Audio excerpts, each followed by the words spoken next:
Britton Ellingson is a third-generation Montanan and has always called Whitefish his home. After he graduated college, he moved to Jackson Hole, Wyoming to work as a video editor for the popular media company Teton Gravity Research. Then Britton moved back to Whitefish in hopes of furthering his career in the action sports world, but ended up on a much different path. There really wasn't any sort of industry for action sports here. So I got a job in the oil and gas industry as a petroleum landman, which is basically like the mediator between the oil and gas companies and the middle owners or the farmers or whoever owns the surface acres too. After 6 years of working in the oil industry, Ellingson says he needed something new to fill a part of his life that was missing.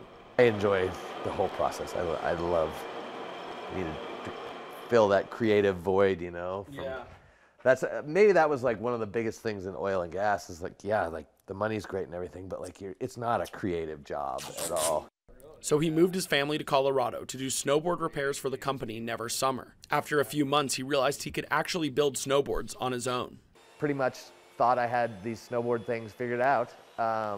So I sold my wakeboarding boat and built a snowboard factory.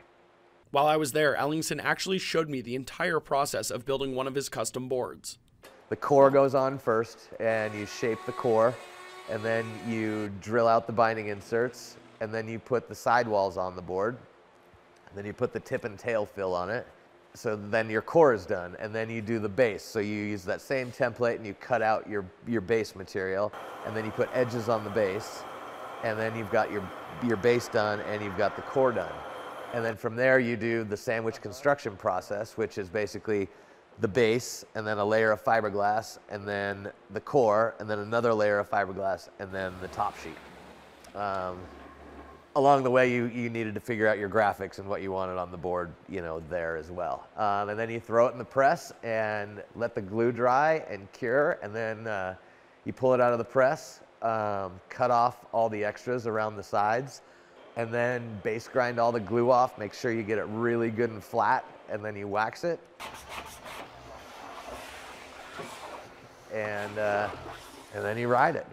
He says it took a while to be able to make a living from the company, but he is finally there, making around 70 snowboards per year, and now wake surfboards in the warmer months.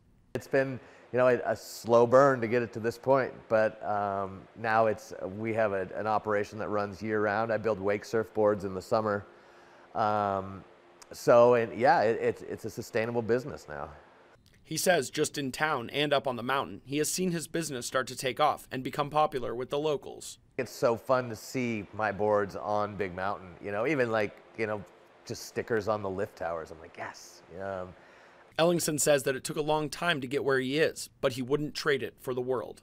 There's nothing I'd rather do than build snowboards and wake surfboards, and the fact that I get to do it in Montana is awesome. Whitefish is an amazing place. All of Montana is an amazing place. He says he plans to build boards in Montana for as long as he can. In Whitefish, Jack Ginsburg, MTN News. On foggy days, a cliff drop out of power or something, that'd be awesome. Yeah.